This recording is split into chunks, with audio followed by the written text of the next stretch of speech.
bonjour tout le monde, bienvenue au Roi de Trèfle, vous êtes avec Mike, puis aujourd'hui on fait un autre déballage de jeu. On va y aller aujourd'hui avec Waterdeep, Dungeons of the Mad Mage. Ce jeu-là fait partie de la collection des aventures Donjons et Dragons, les board games. Ça a commencé en 2010 avec The Castle Ravenloft. Ensuite, il y a eu Wrath of Ashardalon, puis Legends of Drizzt. Ça, c'est dans ce temps-là, ces jeux-là faisaient partie de Wizard of the Coast. Par la suite, WizKids a obtenu la licence pour Dungeons and Dragons, puis ils en ont fait 3 autres. Ça, c'est le 3e. Ce qu'ils ont fait, c'est qu'ils ont intégré aux autres WizKids, ils ont intégré un mode campagne à ces jeux-là. Mais la bonne nouvelle, c'est que les 6 jeux sont tous interchangeables. On peut prendre les trésors, les monstres, les héros de toutes ces 6 boîtes-là, puis faire une partie avec. C'est un jeu qui est en mode scénario, donc on peut faire tous ces scénarios-là individuellement. Puis dans les 3 dernières boîtes, on peut faire des campagnes, mais dans les campagnes, par contre, il explique vraiment qu'est-ce qu'on ajoute, qu'est-ce qu'on enlève après avoir fait telle mission. Parfait. Si on regarde en arrière, on voit ici les 2 autres de WizKids, c'est Tomb of Annihilation, puis Temple of Elemental Evil. Donc ça, c'est les 2 autres de la collection WizKids, mais ils sont tous compatibles l'un l'autre. Parfait. Fait qu'on va aller voir qu'est-ce qu'il y a dans cette boîte-ci. On va ouvrir ça tout de suite. Le plastique est assez rigide dans celui-là. On va y arriver. Voilà.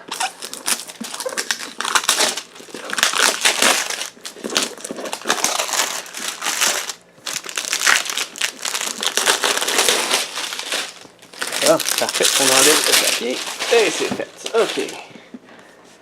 Donc, ouvrons ça tout de suite.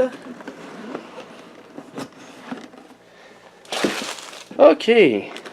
Donc, on a le livre d'instruction, évidemment, le rulebook. Comme d'habitude, j'imagine qu'il devrait avoir 2 livres à l'intérieur. Un livre des règlements, puis un livre des scénarios. Puis en plus, celle-ci, il donne une petite feuille qui explique toutes les figurines, c'est quoi leur nom.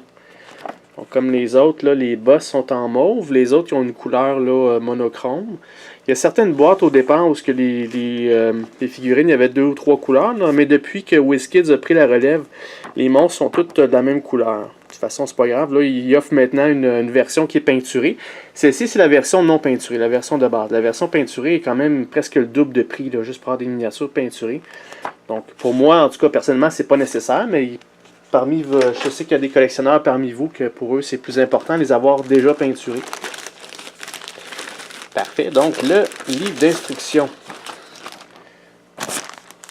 Donc, on a le rulebook, puis comme je disais, on a le adventure book. Parfait. Ça, c'est des jeux qui sont pour de 1 à 5 joueurs. On peut jouer facilement là, plusieurs joueurs. C'est coop. C'est pas totalement coop.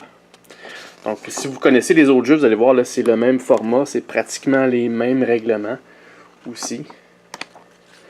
Donc, ça, c'est de la lecture rapide pour moi parce que j'ai déjà les 6 autres boîtes. Fait que c'est juste aller voir, pour moi, je vais juste aller voir qu'est-ce qu'il y a de différent avec les autres, puis la campagne, qu'est-ce qu'elle offre de plus.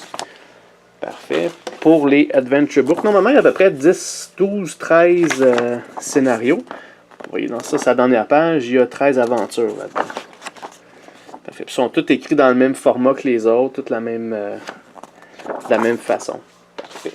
Ce qui devrait changer, c'est les tuiles. Vu que c'est Waterdeep, c'est la ville Waterdeep. Donc, il devrait y avoir là une thématique avec les boards. Donc, on a un gros mini ici. Ça a l'air un gros scorpion. C'est en plein ça. C'est une espèce de scorpion géant.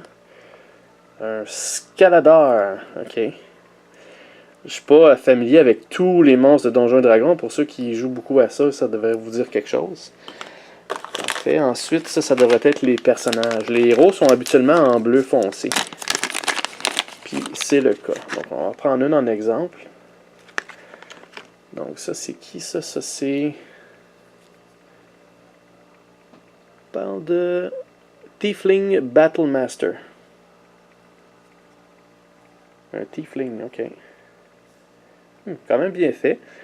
Je trouve que la qualité est un petit peu meilleure que les 2 autres jeux d'avant. Ils sont peut-être améliorés. Je ne sais pas s'il y a eu beaucoup de plaintes là, par rapport à la qualité. Là.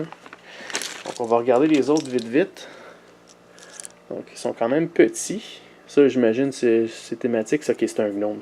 C'est normal, c'est petit. Hein. Fait que, ok. Ensuite, les trois autres.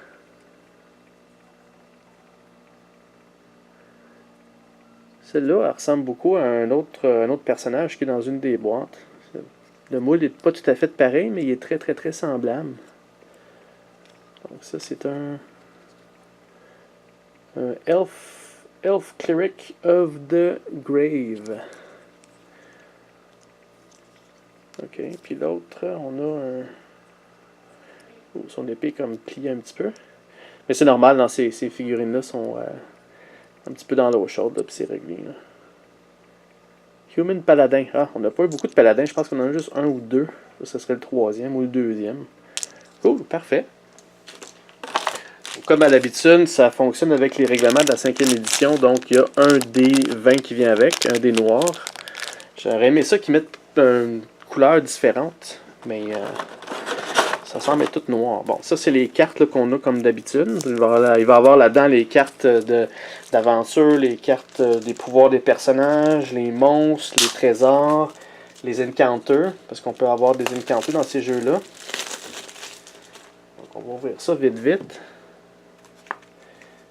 Bon, si on regarde le dos, on a des cartes d'aventure spécifiques. Ça, c'est des alliés. Bon, ça doit être des monstres probablement pour de la campagne directe. Expert Power. Ah, ça, c'est quelque chose que je connais pas, ça, Expert Power. On va voir. Le règlement va nous dire c'est quoi. Ça ressemble à être des genres de... Ah non, ça ressemble à des genres de pouvoirs pour le personnage. Distance Spell, Whirlwind. Des sorts qu'on peut avoir. Ok.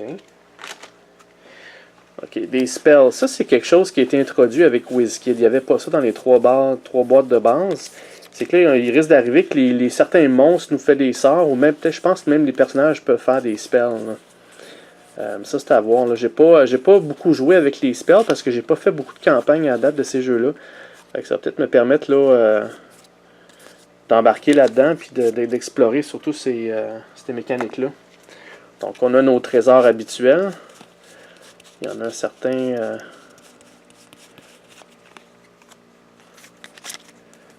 Parfait. Okay. Donc, comme l'autre, dans les campagnes, les trésors, c'est beaucoup des pièces d'or.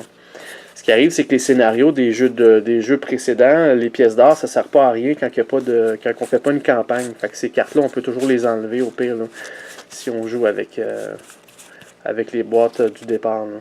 Il y a des fortunes, puis comme les autres, il y a aussi des items. Parfait. La série Wizard of the... pas Wizard of the Coast, mais la série de WizKids, le D&D ici est en rouge. Versus les trois premiers de Wizard of the Coast sont comme en noir et blanc. C'est une couleur différente. C'est juste ça qui est plate parce qu'on peut vraiment déterminer ça vient de quelle compagnie. Mais bon, c'est comme ça. Ensuite, on a les cartes de monstres. Donc, les monstres à l'arrière. Bon, ça, c'est les monstres. Des fois, il y a des faux monstres, là, des events. OK. C'est un événement, c'est pas un monstre. On a des thugs, des vétérans, des grung, Intellect Devour, Spectral Flying Sword. Oh, j'ai hâte de voir la mini de ça. Des constructs. OK, c'est quoi la différence entre les deux? Spectral Flying Sword, size 3. 14-2. OK. Il semble avoir deux types. OK, ça c'est un Spectral Flying Sword. Ça c'est un Flying Sword. OK. Il semble en avoir beaucoup. Des Shadow. Thug Leader. Vétéran Leader. Infested Thug. Null Veteran. OK. C'est sûr que ça se passe dans une ville. Il y a beaucoup de thugs, puis de voleurs, puis de... Il y a beaucoup de Flaming... OK. Flaming Flying Sword. OK. Zombie Beholder.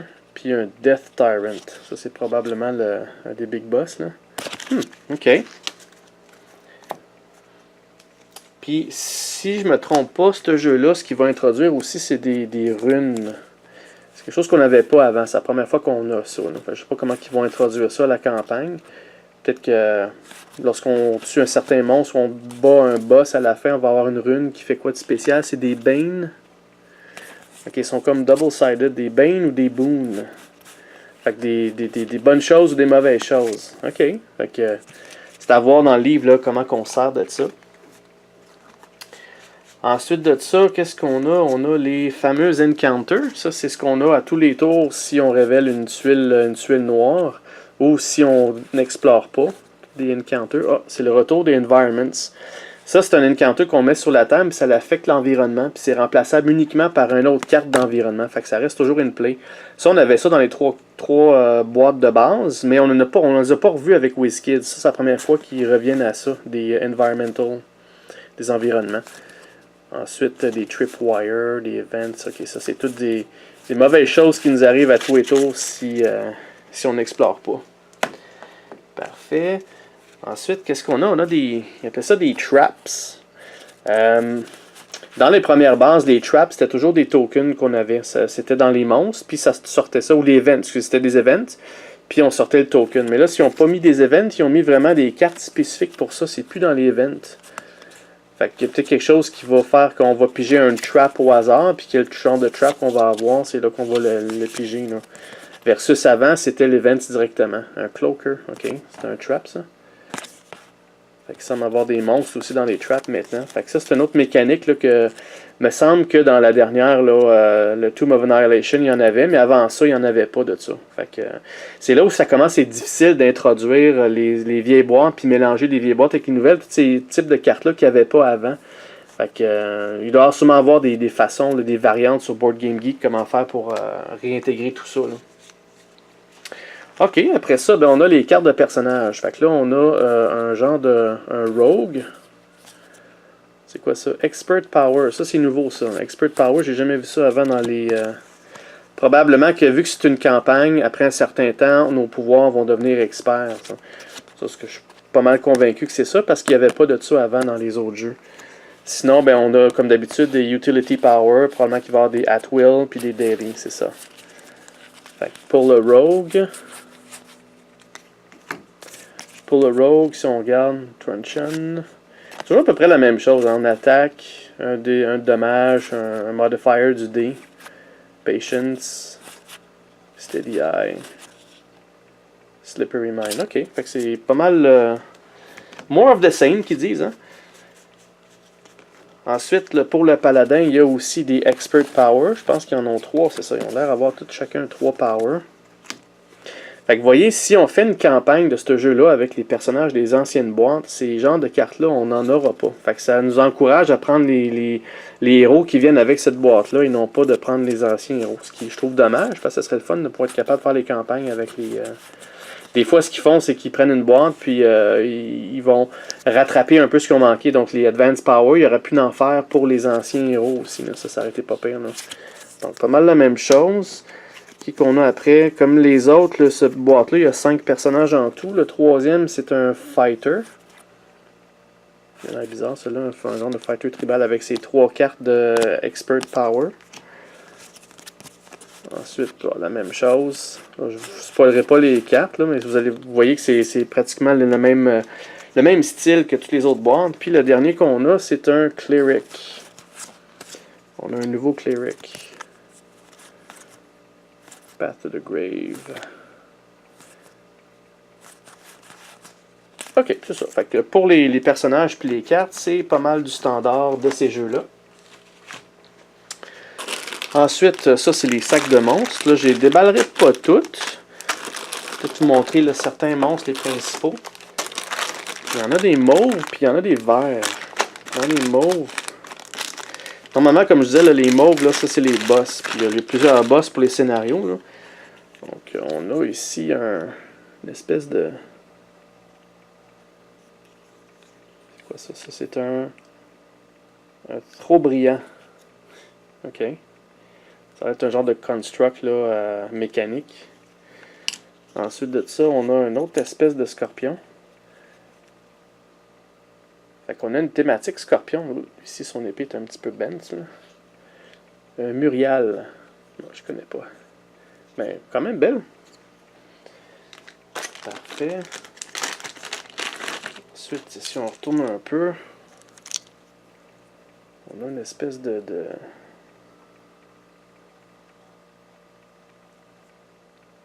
espèce de bébite.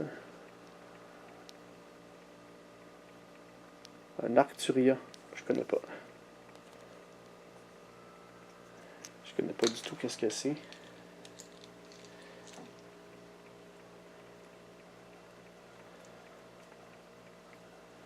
Ensuite, une espèce de bonhomme avec des épées flottants. Ça a l'air peut-être un magicien là, qui est en train de jeter un sort avec ses épées. On va voir si on peut mieux voir.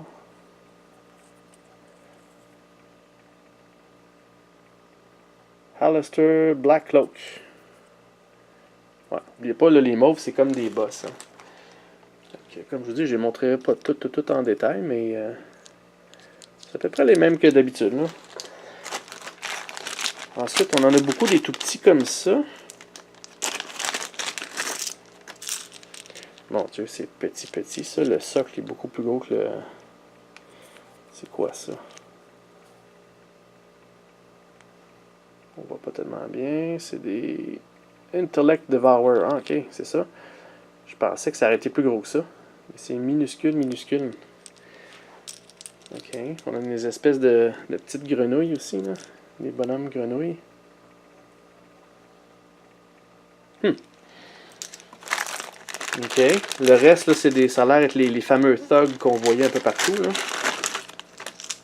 Donc, on a ici les thugs avec un épée, un crossbow, une espèce de mace. Ok. Puis, dernier sac, un petit peu... Ouh, ils sont plus gros, eux autres. C'est des espèces de fantômes. Ah, ça, c'est les Shadows. Ouais, c'est ça, les Shadows. Une espèce de wizard. Une hag. Ok. Ok. Puis, ensuite de ça, comme d'habitude, toutes les tuiles sont toutes en dessous ici. Sortir ça.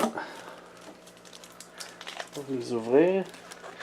Comme vous voyez, là, il y a des tokens d'avantages, des avantages, des stuns. Ça, c'est la vie. Les Dungeon Tiles sont rendus populaires, là, les tuiles qui sont un petit peu plus larges. Fait que je vais ouvrir ça. Je vais vous montrer un petit peu là, qu'est-ce qu'ils nous offrent comme tuiles là-dedans. Vite, là, évidemment, j'ai des photos avec vous. Mais on va au moins y jeter le coup d'œil. Ok, fait que dans celle-là, les tuiles sont comme plus glossy que les autres un petit peu. Là. Oh, on a un nouveau stance, on appelle ça Weekend, avec can only be removed by effects that remove conditions. Ok. Bon, ça c'est nouveau, il y a de l'argent là-dessus. Ça, c'est ça qu'on utilise entre les campagnes avec l'argent. On se paye ces choses-là. Vous voyez, ça coûte 500 gold, puis on peut avoir le Yawning Portal. Ça, je sais pas ce que ça fait exactement, il faudrait voir dans le livre. Là. Mais c'est ces genres de tokens-là qu'on a. Puis on voit là, reroll, ça. Ok, ça donne un reroll de notre dé. Puis ce qui est introduit aussi avec les jeux de WizKids, c'est les traps, mettant des petits tokens qu'on met déjà sur le board. Puis ça, c'est probablement les endroits où on met les monstres. Là, parce que maintenant, là, avant, on pigeait une carte de monstre à chaque fois qu'on ouvrait une tuile, puis on mettait ça sur le spot, tandis que là, le nombre de spots nous montre combien de monstres qu'on a. Fait qu'il y a des tuiles qui ont 2 monstres, d'autres 3 monstres, d'autres 0 monstres. Donc ils sont un petit peu plus sporadiques. C'est pas pareil, c'est pas à toutes les tuiles qu'on va avoir un monstre. Ensuite, on en a ici un genre de bridge, un pont ici, c'est bien. D'autres traps. Évidemment, ils ne sont pas recto verso parce qu'il faut les brasser. Là. Parfait. Donc, d'autres terrains. Genre de plancher ou de ça ressemble à l'intérieur de quelque chose. Là. Ok, il y en a des bleus aussi. Je ne sais pas s'il y a une différence avec ceux qui sont verts. Vous voyez, les tokens de trap, c'est ça que je vous disais, c'était ceux-là. Là. Fait que, les terrains, parfait. Quand même beaucoup de tuiles dans celui-là. Donc, genre de caverne avec les gauntlets. Ok. Bon, fait que ça, on a d'autres terrains génériques. Ok, ici on dirait une genre de swamp. Cavern of Ooze, ok. The runes, c'est ça. Il y a des tuiles qui sont nommées aussi. Fait que ça, c'est quand on fait les scénarios, on cherche ces tuiles-là. Fait quand on les prépare, on embrasse des génériques, puis on installe ceux-là qui sont spécifiques à certains endroits dans le paquet. Puis quand on arrive là, ben ça l'actionne une espèce de pouvoir où l'histoire continue. À ce moment-là, on se réfère au livre. Parfait. Donc, c'est sûr et certain que ces genres de jeux-là, ça va venir sur notre channel. Là. On va faire des playthroughs de ça. C'est trop le fun. C'est trop facile à jouer. Puis, les histoires sont quand même bien. Là. Nameless. C'est ça, le Cloaker. C'est pas un mini, c'est un jeton. OK. OK. Donc, d'autres génériques. Ah, ça, c'est nouveau. False Life. OK. La fausse vie. Quoi ça sert? Je sais pas trop. Alright. Ça fait que là, on arrive dans les personnages. On a Marcon, Cormac, Nayeli, puis Trosper. OK. Ah, ça, je connais pas ça. C'est nouveau, ça aussi. Oh, OK. Ça, on peut monter au 3e level. Tous les autres jeux d'avant, il y avait un 2e level. Quand on faisait un level up, on flippait le père de la carte, puis on avait là, un petit peu plus de pouvoir. Oups. Tandis que là, ils nous permettent d'aller à 3 niveaux. Au 3e niveau. Quelque chose de nouveau, ça. Bon, c'est bon. Ça, c'est une des choses que les gens n'aimaient pas, c'est que c'était toujours un maximum de 2 niveaux. On ne pouvait pas aller plus loin que ça. On a Atka. Puis ça, c'est les boss. Le Mural. Great Grey Ooze. The False Malester. OK. Ensuite, OK, ça c'est un autre big boss, là. Arcturia. Des Treasure Chests. OK. HP, ça c'est tous des tokens. Front of Magic, Bulwark, Path of Grave. Ok, c'est tous des jetons utilisables dans le jeu pour X raisons. Stun d'autres terrains, d'autres territoires. Sont-ils recto verso, ça? Non, ok. Le dernier, Archgate. Ça c'est peut-être la case départ. Il y a toujours une grosse case départ là, comme ça. Voilà, fait que c'est pas mal ça que dans le jeu. Donc, quand même beaucoup de minis. C'est more of the same pour ces genres de jeux-là. Moi, ça me dérange vraiment pas. J'aime beaucoup ce genre de jeu. Puis ça me permet de mélanger les monstres. Au moins, peut-être pas de faire les campagnes. Là. Quand je fais les campagnes, j'aime ça que ça soit thématique à la boîte. Mais quand je fais des scénarios, là, pêle-mêle, juste un one-shot avec des amis, là, on mélange tout ensemble. La seule chose que je mélange pas, c'est les encounters, parce que c'est vraiment thématique à la boîte. Fait que, comme exemple, là, le Wrath of Shadowlands, ça se passe dans une montagne. Fait que les events qui sortent, ça a rapport à tout ce qu'il y a dans une montagne. Fait que si t'arrives dans Tomb of Annihilation, qui est une jungle, puis t'as un rock slide qui est dans la jungle, ça fit pas, là. Fait que c'est pour ça que les encounters, je les garde, mais les monstres puis les trésors, ça, je les mélange, puis on se fait des grosses parties avec ça. Fait que voilà, j'espère que vous avez aimé ça. Ça, on vient d'ouvrir The Waterdeep Dungeon of the Mad Mage. Donc, n'oubliez pas, il y a un petit concours le mois d'avril. Allez sur notre chaîne. Ou à la page départ, vous allez voir les détails du concours. Puis, sur ce, je vous dis au revoir, puis on se reparle très bientôt. Au revoir.